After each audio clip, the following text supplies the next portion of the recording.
আজকে তোমাদের সাথে একটা হেলদি স্যান্ডউইচ রেসিপি শেয়ার করি। প্রথমেই নিয়ে নিয়েছি পেঁয়াজ, শসা, গাজর, কাঁচা লঙ্কা আর ধনেপাতা। এগুলোকে কুচি কুচি করে কেটে নিতে হবে। আর এর সাথে অল্প পরিমাণ চিজ কিন্তু তোমরা অ্যাড করতেই পারো।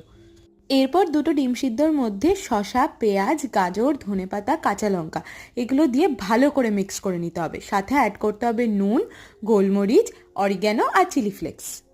এরপর সব কিছু ভালো করে মিক্স করে নিতে হবে। তারপর ব্রেডের দুদিকে ভালো করে বাটার ব্রাশ করে নিতে হবে।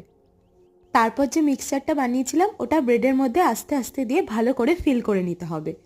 আমার মধ্যে চিজ অ্যাড করলেই আমাদের ব্রেড কিন্তু টোস্টের জন্য একদম রেডি।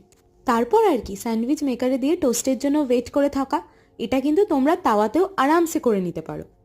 ও তোমাদের তো বলাই হয়নি, আমি কিন্তু এখানে আটার ব্রেড ইউজ করেছি, কোনো ময়দা এখানে টাচ করা হয়নি। ব্যাস, আমার সুন্দর সুন্দর হেলদি ব্রেকফাস্ট স্যান্ডউইচ তৈরি।